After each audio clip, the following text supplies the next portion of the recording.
Hello, my friends. I want to begin with a simple question, but I want you to answer it honestly within yourself before we go any further. How much of your day do you truly spend being the version of yourself who already has what you desire? Not visualizing it for a few minutes, not hoping for it, not wishing for it, but actually living from that state internally. Because the answer to that question explains almost everything. It explains why some desires unfold naturally while others seem delayed. It explains why certain manifestations arrive effortlessly while others remain distant no matter how many techniques are practiced. Most people spend a short period each day consciously entering the feeling of the wish fulfilled, usually before sleep, during meditation, or while listening to teachings like this. During those moments, the state feels real. The desire feels complete. There's peace, certainty, and emotional alignment, but then morning arrives, and almost immediately the old identity returns. The phone is checked. The bills are remembered. The circumstances reappear. The body, the relationship, the bank account, the unanswered message, the visible facts of the current world begin speaking louder than the inner assumption. And without realizing it, most people spend the rest of the day identifying with the version of themselves that still lacks what they want. So they spend 1 hour assuming fulfillment and 23 hours unconsciously reinforcing absence. And then they wonder why nothing changes. But tonight, I want to shift your understanding completely. Manifestation is not created only during your techniques. It is created through the state you return to most consistently. Consciousness does not turn on only during visualization and then switch off for the rest of the day. It is always active, always assuming, always identifying, always shaping experience through the state you occupy most naturally. You are manifesting while driving, while scrolling, while eating, while worrying, while talking to yourself internally, while reacting emotionally to circumstances, even while sleeping. The creative process never pauses. So the real question becomes this: what state are you most consistently returning to throughout your day? Because that state becomes your reality over time. For most people, the dominant state is still the old identity, the familiar version of self built from years of repetition, emotional habit, memory, and reaction. And that familiar state becomes the psychological home the mind returns to automatically whenever attention drifts. I call this the default state. Your default state is who you unconsciously become when you stop deliberately directing your awareness. It is the emotional baseline your mind snaps back to when you are tired, distracted, stressed, or reacting automatically. And for most people, the default state is not fulfillment. It is lack. It is waiting. It is wanting. It is hoping. It is trying. Imagine stretching a rubber band away from its center point. For a moment, you can hold it in a new position. But unless the center itself changes, the moment your grip loosens, it snaps right back. That is exactly what happens during manifestation work for most people. They briefly enter the state of fulfillment during practice, but the moment life interrupts them, consciousness snaps back to the old identity. So the real work is not forcing the state harder for a few moments each night. The real work is changing the center, changing what feels normal, changing what consciousness naturally returns to. That is what it means to live in the assumption. Not exhausting yourself by policing every thought in fear. Not pretending to feel perfect all day, but gradually making the fulfilled state feel more natural than the old one. And this begins first thing in the morning, because the first moments after waking are incredibly important. In those first few seconds, consciousness is still soft. The old identity has not fully reassembled itself yet. There is openness, receptivity, a rare window where assumption can settle deeply before the world begins demanding your attention. Most people waste this moment immediately. They reach for the phone. They check notifications. They remember problems. They emotionally reconnect to yesterday before the day has even begun. And without realizing it, they hand their consciousness back to the old state instantly. So here is what I want you to do instead. The moment you wake up, before moving, before touching your phone, before engaging the outside world, spend 1 minute simply being the version of yourself who already has what you desire. Not trying to get it, not imagining it far away, being it. Feel the identity of fulfillment settle over you naturally. Feel yourself as the person who is already loved, already successful, already secure, already abundant, already chosen, already free.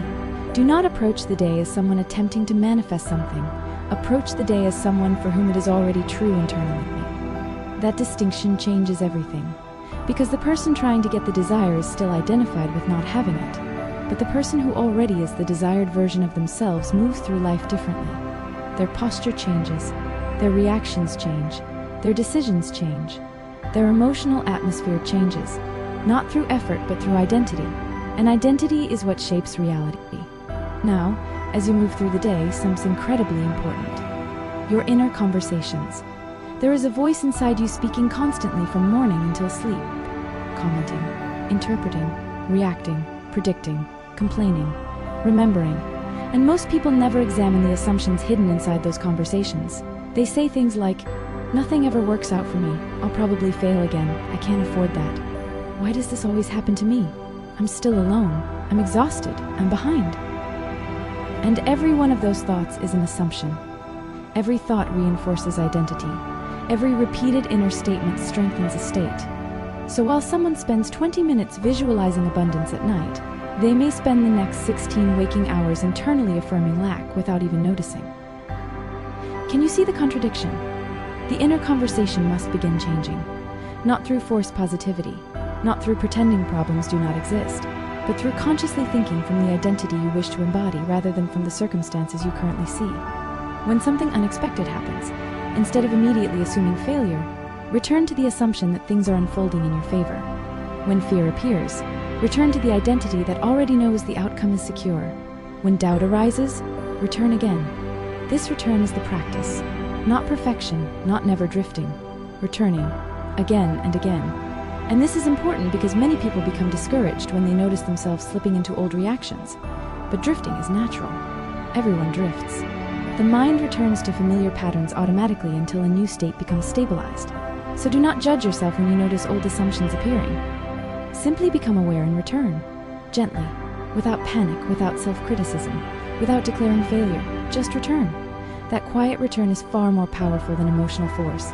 Now let me give you something practical. Throughout your day, pause regularly and ask yourself one simple question: what state am I in right now? Not what am I doing? Not what circumstances are present. What state am I identifying with? Am I being the version of myself who already has what I desire? Or am I unconsciously being the version still waiting for it? If you notice you've drifted into fear, lack, frustration, or doubt, simply return internally. It is done.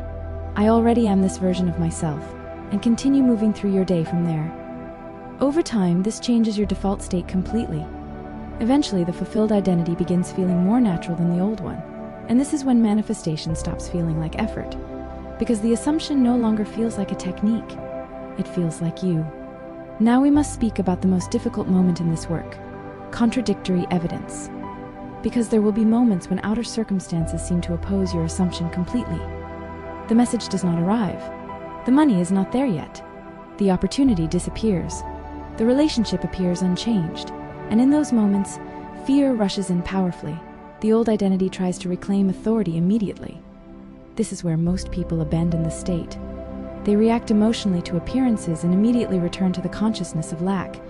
But you must understand something deeply. What you are seeing externally is often old momentum, old assumptions made visible, past states echoing into present experience. Physical reality tends to reflect previous consciousness with delay. So when contradictory evidence appears, do not panic. Do not force yourself to deny what you see. Simply understand what it is. It is old data. It is yesterday's state appearing physically. And your task is to remain internally loyal to the new assumption anyway. That moment matters more than any visualization technique. Because when you remain identified with fulfillment despite appearances, you strengthen the new state dramatically. You stop allowing circumstances to dictate identity, and instead, identity begins reshaping circumstances. That is the shift. At night, before sleep, review your day gently, not to criticize yourself, but to become aware. Notice where you remained in the new state. Notice where you drifted. Notice what triggered old reactions, and acknowledge every moment you consciously returned, because every return weakens the old identity and strengthens the new one. Then, before sleep, enter the feeling of the wish fulfilled once more. Not mechanically, not desperately, lovingly, naturally. Feel the reality of your fulfilled desire as though it were already complete, because the subconscious mind continues working while you sleep. The state impressed upon consciousness before sleep continues influencing your inner world throughout the night. If you fall asleep in worry, the mind continues organizing around worry. If you fall asleep in fulfillment, the subconscious continues reinforcing fulfillment. So even sleep becomes part of the assumption.